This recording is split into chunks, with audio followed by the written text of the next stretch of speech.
Alright, hello everyone. I am a little bit on a Holy Priest journey in Midnight Season 2 so far.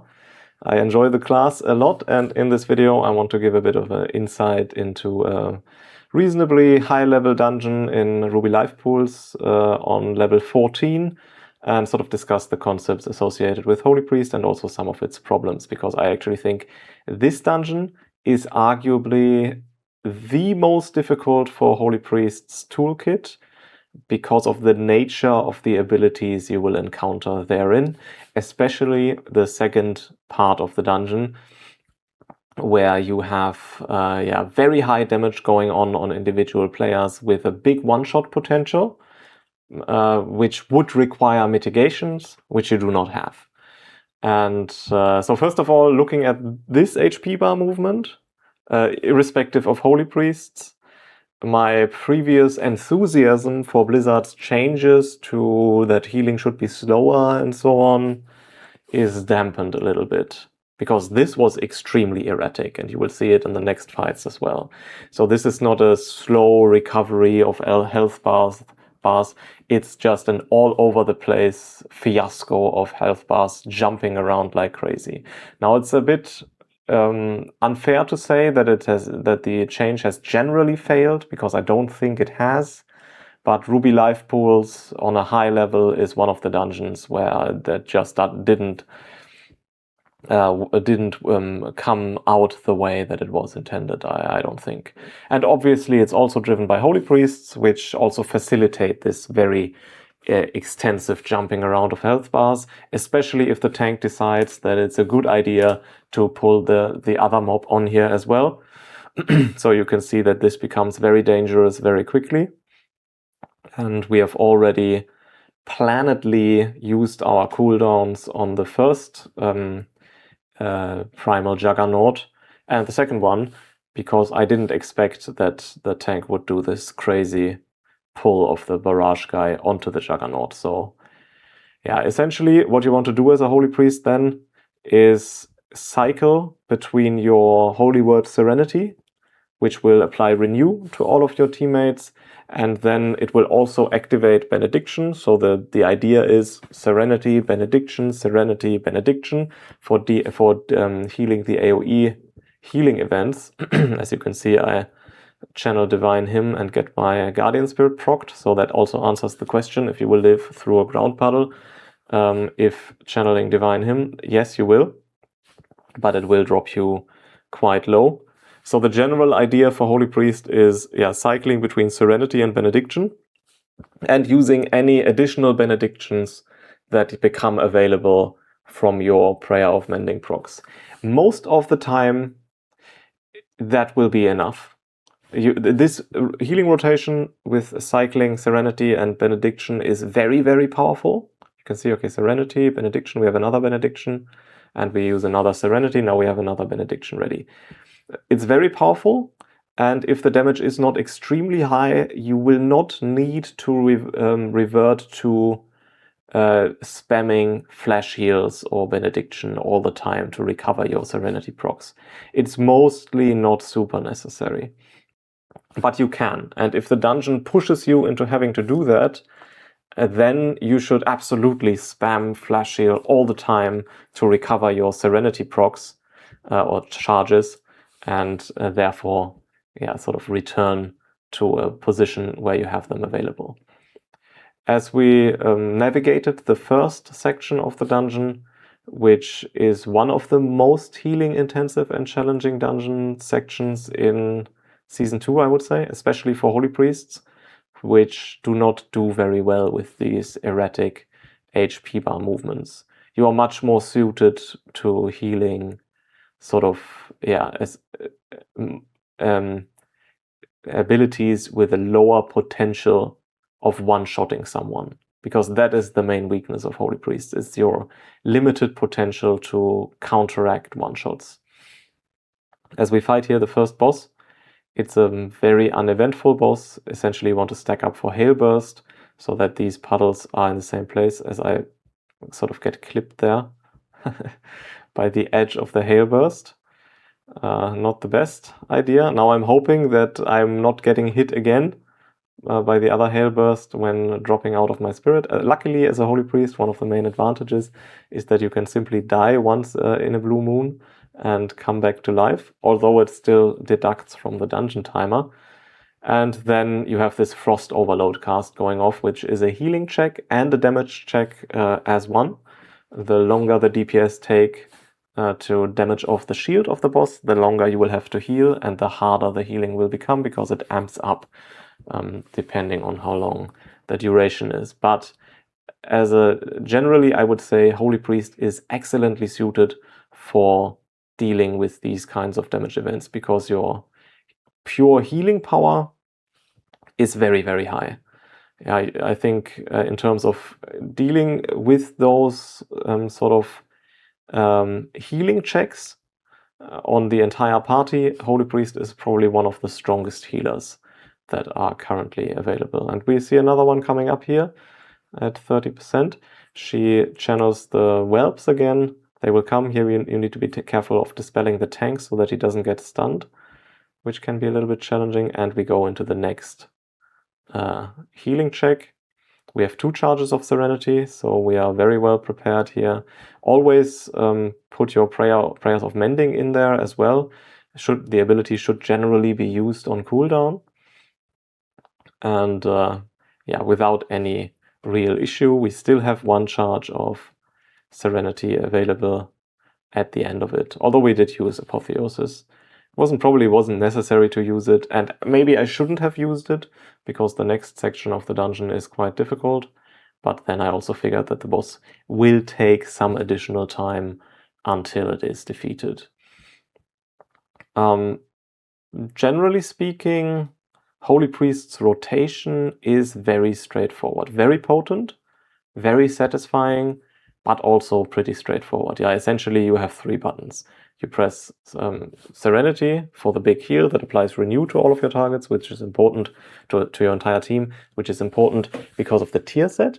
And then you have Benediction, which is triggered by casting Serenity, which also provides a relatively strong AoE group heal. And you should always prioritize healing the target with the lowest HP because you have a stronger heal to one target and then a relatively strong heal on the entire party as well. And then you have Prayer of Mending, which should essentially just be used on cooldown. Just make sure that you ideally don't put it on a player who already has 14 stacks of the spell, because then it will just go to waste, only refreshing the duration, but not stacking above the maximum stack number of 14.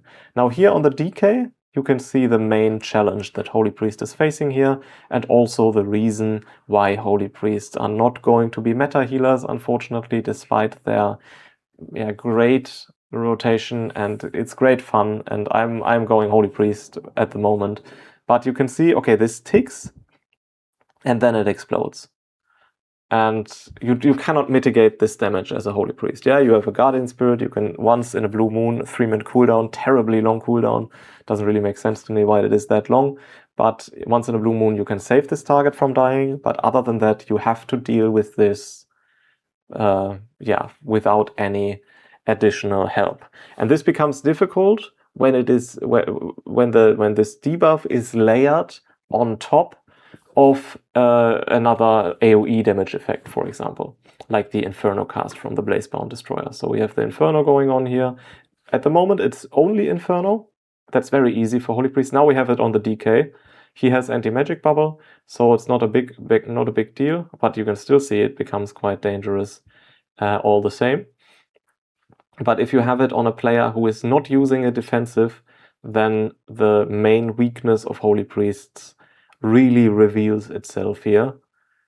As we have it on the Druid now, he uses Barkskin, so that's very well done by him. And now we have it on ourselves. We also immediately use our Desperate Prayer. And then what you want to do, essentially, because you don't have any other tools for it. If a player is afflicted with this debuff, like the DK is again, and he uses anti-magic bubble, so this team is playing very well, I have to say. That's not usually what you will see in packs. Usually many people will just not use defensives for that. They will not recognize the dangerous overlap, and the burden will be on you.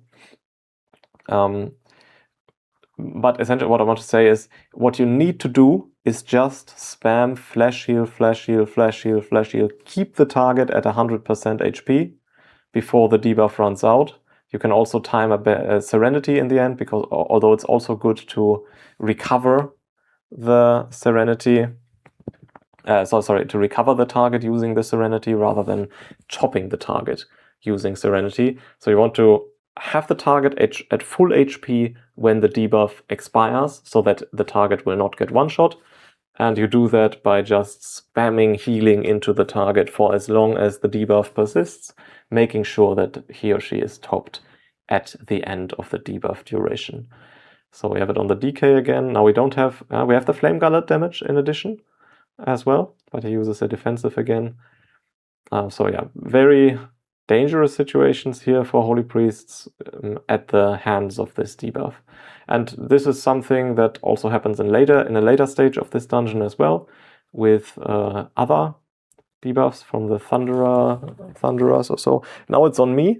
Again, we use Desperate Prayer and we use Serenity to top ourselves before the debuff expires. We also get displaced, which makes this even a little bit more difficult as well, as I panic PI the tank at the end of the fight when there's nothing going on. So great play. He was also probably wondering what the hell was going on with that PI.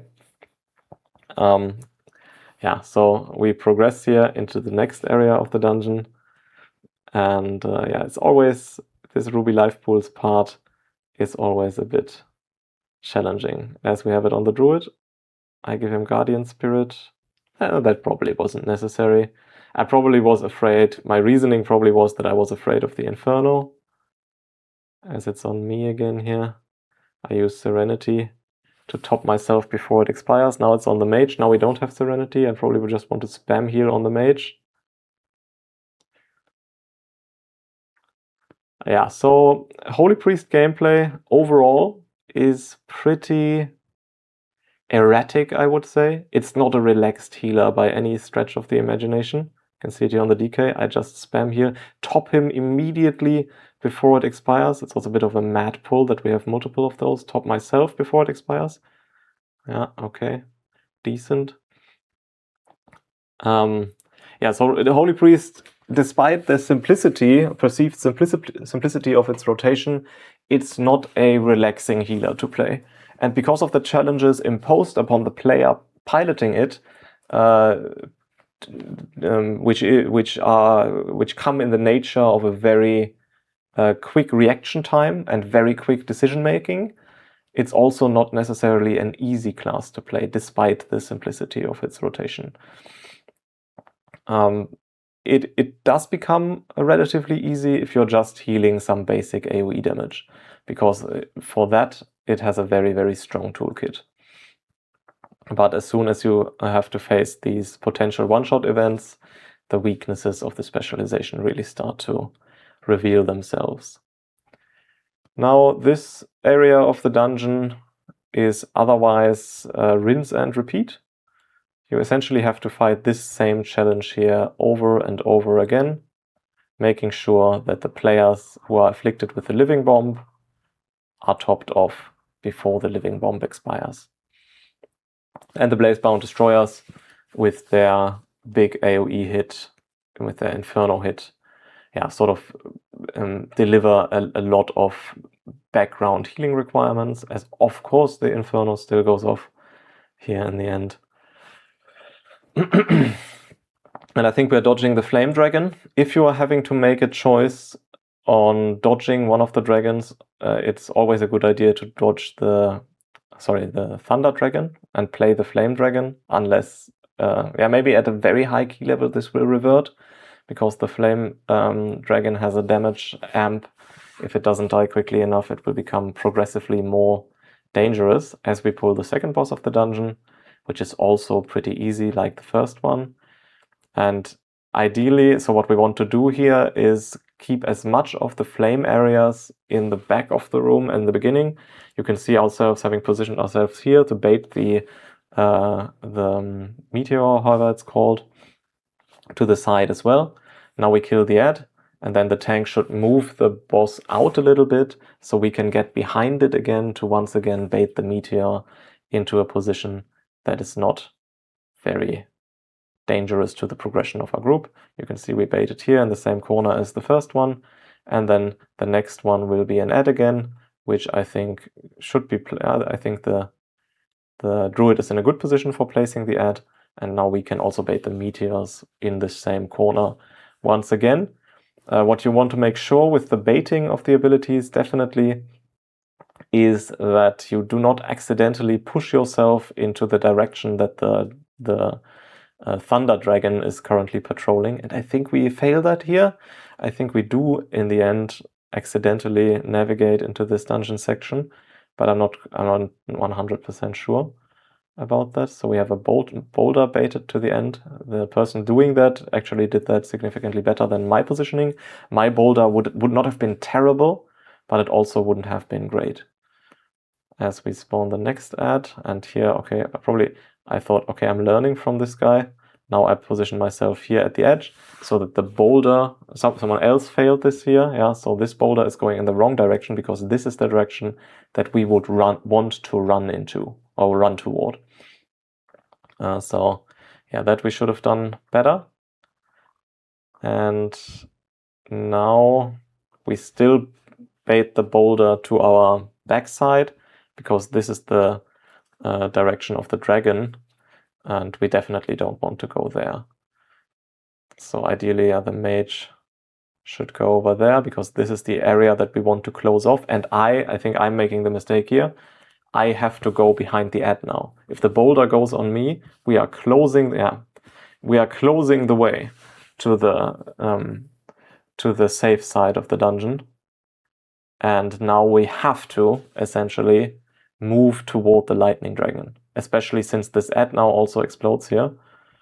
And you can see it becomes quite problematic relatively quickly, simply because of this one mistaken baiting. Luckily, the boss is already quite low, but we really have maneuvered into a bit of a dangerous situation here with the dragon approaching over here. We still have a little bit of space, but it's definitely not the place that we would like to find ourselves in. The boss itself is pretty easy, as so long as the tank is good and manages to play the blows from the searing blows from the boss well. If not, it can become problematic. Actually, from this one, I was thinking about showing that key instead, but then decided against it. From this key, I got a +15 King's Rest, and it went really, really well. And we were at King Desire. I think we didn't have any death, or maybe one or so. And I had a DK tank, and the blade combo from King Desire just killed him every single time. That's the next weakness of Holy Priest. Every single time the tank died to the blade combo, because DKs, they take so much damage, it's not really healable. Maybe I could have made it a little bit better by perfectly timing my Serenity at the correct moment. But as you cannot apply any damage reduction to the tank as a Holy Priest outside of one-time Guardian Spirit, but even that isn't the damage reduction, it just prevents him from dying once. There is nothing you can do. So that I think the DK tank, Holy Priest, healer tank combination is probably the worst one that you can think of, because the DK is a very strong healer, and so is the Holy Priest, but both of them are not very good mitigators. And so you're steering into the skid, not gaining very much when one-shots are occurring, but not being able to prevent them from occurring. So that was very frustrating. That was such a nice key. It went so well. And he died. He procced to the first blade combo. Then I gave him Guardian Spirit, which triggered from the second. Then he died to the third. We CR'd him. He died to the fourth. We CR'd him. He died to the fifth. We CR'd him. And then he died to the sixth. And then it was over. So I think that was also a misplay on the part of the tank. I think, although I checked the video, he did use some defensives. I'm not perfectly fluent in my DK, so not exactly sure if to the extent to which mistakes have been made. But what I am sure of is that other healers, if I had played them, would have been able to navigate this encounter successfully, simply because I would have given the DK a shield at the right moment. I would have given him a pain suppression. I would have given him iron bark. I could have used Spirit Link actually is also a long cooldown, but probably the Earth Shield would also already help a lot, and I'm not sure. So I think, Holy Priest definitely one of the weaker healers in that regard. As we move on here, and as advertised, in these kinds of fights, you also have the same issue as before, where there is some AoE damage going on, but also individual players are being targeted by a channeling damage ticking spell. So once again, as a Holy Priest, you're basically pushed into reverting to just spamming flash heals at the target and Serenity at the target afflicted by this overlap, because you cannot apply any damage mitigations. Now you can see it's on me. I use a defensive here and essentially just focus my flash heals on me. It's also a good way of regenerating procs of Holy Word Serenity as well. In terms of mana management, I will say I think Holy Priest is in an excellent position. These are very healing intensive encounters, and we haven't been out of combat for a really long time, and we still have mana left. So I don't think Holy Priest is behind in the mana game compared with the other healers, although that sort of depends on your informed usage of Flash Heal, where you don't simply overuse Flash Heal because you can, just to get some Serenity charges back, which maybe you used although they weren't really necessary. So in this situation, for example, we all have Renew. There are people making the argument that you should always have one of the Serenity charges on cooldown. It's a valid argument to some extent, because it's very healing and healing efficient spell, and it's also very mana efficient spell. So there is some merit to this argument. At the same time, though, if you overuse your Holy Word Serenity, as I get almost killed here from the breath. If you overuse your Holy Word Serenity because you always keep one on cooldown, then if you need it, then you have 0. And this pushes you at the behest of the mana you have saved by efficiently using your Holy Word Serenities, pushes you into a situation where you need to recover them using the extremely mana cost intensive Flash of Holy Light. What am I saying? I'm a paladin mind here. A Flash Heal. I think generally it's a good idea to be as conservative with your Serenity charges as you can. If you don't need to use them, just don't use them. Yeah, it's not perfect from an efficiency perspective, but that's my opinion anyway. Also, we don't have renews ups right now, but that's okay. Now we are setting up for this big AoE damage. I think here it's fair to use it. And also, if I had found that necessary here, I could have also used 2 of them in succession, all born on the back of not having overly used them before. And again, we have 2 charges available here. Okay, we're also in Apotheosis as well. And we finish out the dungeon. Well, reasonably clean key, but also quite a tight timer. I thought all of my players in this group played really well, also defensively. They helped me very much with the lacking toolkit that Holy Priests bring to the table in terms of mitigations. All of the players in this team use their mitigations very well and at the right time. So really a good example of DPS players contributing to the success of a dungeon from a healing standpoint, because they use their defensives in moments when that's really necessary. That being said, the +14, +15 key level range is also currently the sweaty level range. So especially on my +15, which I played afterwards, the players were already very, very sweaty rank 1 pushers. So not that that's a bad thing. I'm not saying that, but it's also the level, of course, where you will encounter players who are familiar with these kinds of mitigation plays. Yeah, in any event, I'm not really sure where this video went. I'm not exactly sure what I wanted to say with it. I was thinking about making a sort of a guide style video for Holy Priests, but my knowledge of the class is not sufficiently progressed that I feel comfortable making a real, like, guide-ish video. So it's a bit of a middling ground between sort of explanation of the class, highlighting weaknesses of the class, and just giving you a general feel of how it currently performs and looks and feels to play in the current season. I hope you found the video entertaining, helpful, insightful. Let me know in the comments what you think. Subscribe to the channel if you are enjoying this kind of content, and I will see you soon.